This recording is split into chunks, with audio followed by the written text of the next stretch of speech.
Hi, so welcome to another pickup video. Yes, sadly nothing else to report this week. Been a fairly quiet week. In my last video I sort of mentioned about the fact that we might try and get an Xbox 360 with some trading money from CEX. Unfortunately, changed my mind on that one because I didn't quite get as much as I thought I was going to do, and also because of the amount of systems I've got on the go at the moment I'm collecting for. I felt it's probably best in this situation not to add another one to that, purely because I can't really devote the time to it and the space. Yes, I finally reached the point where I think I've got too much space and not enough room, and it's going to require some rejigging around. And at the moment, me and the other half just simply haven't got time to sit down and discuss that. So what we're going to do is carry on just plugging away and picking up what we can. The great news about that is we've got things like car boot season starting across the country. People still putting stuff into charity shops and various bits and pieces, and the old game popping up in CEX, which we can pick up, or other retailers that we can find in and around. So as usual, these games aren't particularly expensive, they aren't particularly collectible, but I thought you'd like to see what we've picked up this week. And if you know from previous videos, you know what a cheap gamer I am, so I'm not going to be spending a huge amount of money on games. Although this week, to fly in the face of that opinion, this week we have actually bought a game which has cost more than £1. Great. So let's get on with the pickups this week. 3 on PlayStation 2, 1 on GameCube and 1 on the Wii. Nothing for Xbox this week because, well, there wasn't really anything out there. And this came from mostly CEX, although we have got a charity shop game in here as well. So the first game we got for you is, I'll try and move these a bit further away so you can see. This is Eve of Extinction on the PlayStation 2. It falls in the category of, I quite like the cover. I don't really care if it's a good game or not, because one of these sort of things I'm going to play it once and that might just be it. I don't know. It's looks like it's got something to do with swords and lightning and on the back, so that'll be interesting one to play.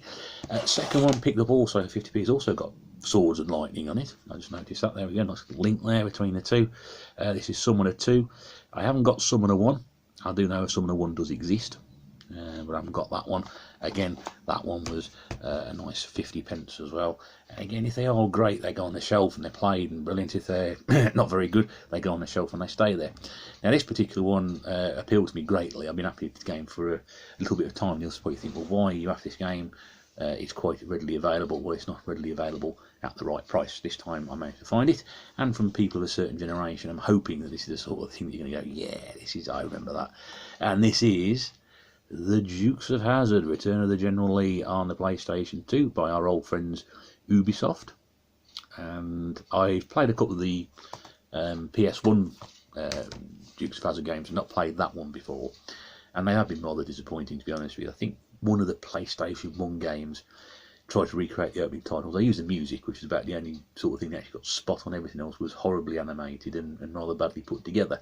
This one does actually contain new voice recordings from surviving cast members at the time, which I think are the Tom Woppett and John Schneider, Catherine Bach, and James, whoever played Roscoe Peakleton. I'm very sorry. Very sorry, I can't remember his name. I'm struggling there. There we go. I say James Ellis, but he was in something completely different. It wasn't him. Anyway, that sort of appeals to me.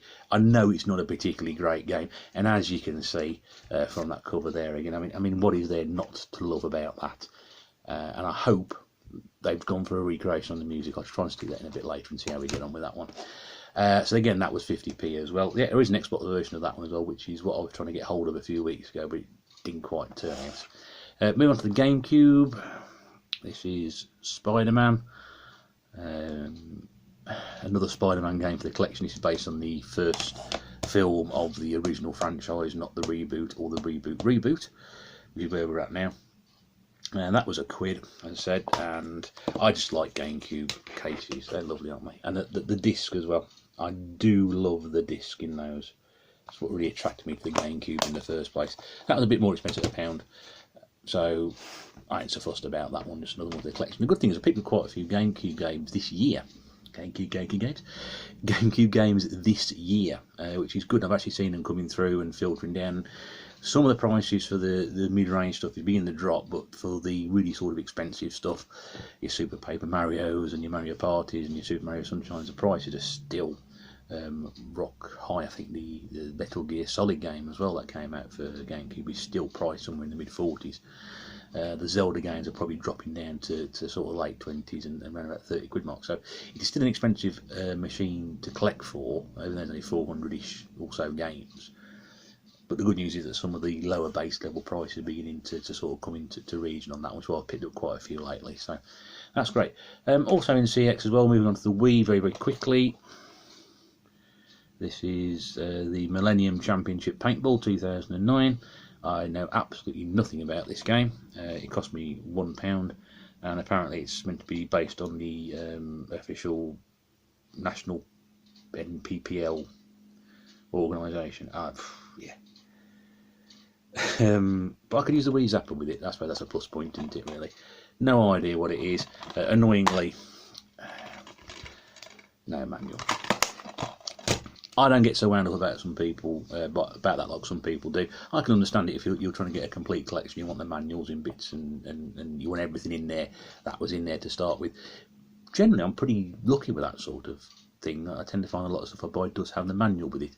There's a tinge of disappointment when I can't find one, but you can pick up manuals loose fairly cheaply enough if you look at the right places. So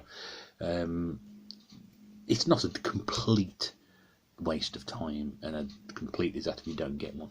So I know some people just say, no, I'm not going to buy that. One charity shop pickup this week, which was another Wii game, which is, look at those lovely animals, look at that, World of Zoo. Yeah, no idea what that is. I presume it's something to do with running a zoo. What would you do with the keys to the zoo? There you go. Pound. One game I haven't got. I have got a game called Zoo Hospital, which is completely different, and I have played that. That was an interesting experience, I'll be honest with you. It's sort of like Trauma Centre. If you play Trauma Centre, you'll know what I'm talking about, but with animals. Yeah, anyway. And then on to the last game, and here's a rarity for you. I spent more than £1 on the game. Those games I've just shown you, they're £4.50. We have Harvest Moon, Tree of Tranquility on the Wii, and this came out of cash converters. I'm not going to go into too much detail about the quality of the item that is in my hand at the moment, which I'll be washing fairly shortly. The cover you can see there has been, looks like it's been bitten. That's probably the only way to describe it. I don't think it's been, well, yeah. There's one of those lovely cash converters labels on it. Why? They're the most horrible ones to get off. And when I open it up, the black health and safety manual that goes into a lot of the Wii games we collected, what I'm talking about, had sort of like mould on it. It was like, ugh. The disc itself actually isn't in that bad condition.